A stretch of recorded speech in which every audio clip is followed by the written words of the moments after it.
so today's the 13th of February 2025. I'm going to take you back to 1582, 443 years ago. And I'd like to give you a little bit of background as to what St Osyth was like. So if you know the village at all, you'll know that its central feature is the big priory. It was built in 1121. And by this time, it's become the aristocratic family home of John Darcy, the second Baron of Chich. Chich was the Anglo-Saxon name of St Osyth, but by this time it's really taken on the name of the priory and the saint who the priory was named after.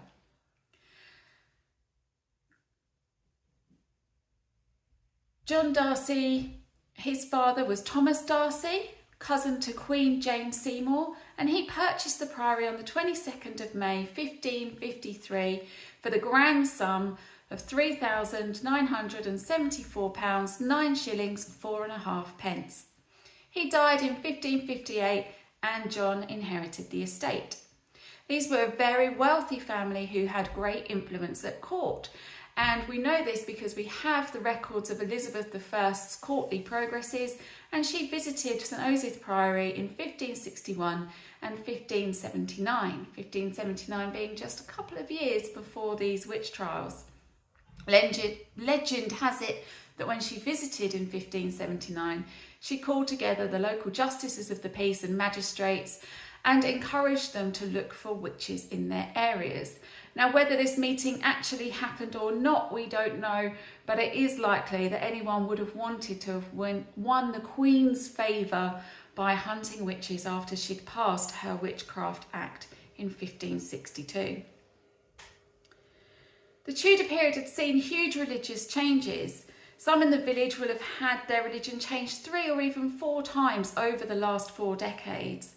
Some will have remembered the priory when it was actually a thriving monastery, the site of pilgrimage, bringing hundreds of visitors to the area, providing trade and boosting the local economy.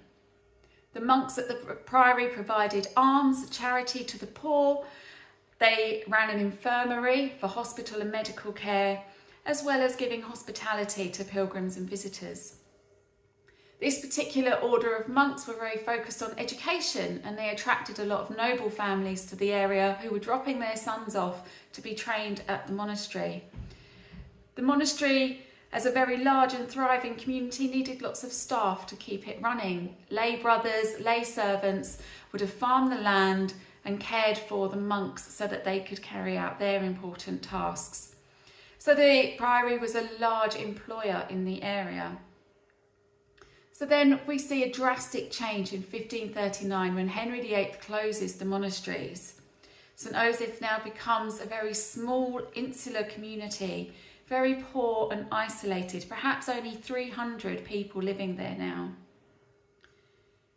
In 1581, just a few months before the witch trials take place, John Darcy dies. There is some speculation that this untimely death has a spiritual nature to it, but he is succeeded by his son Thomas Darcy, who at this point is maybe only 16 or 17 years old. Very inexperienced, he isn't married, and this leaves something of a power vacuum in this great estate that is dominant in the village.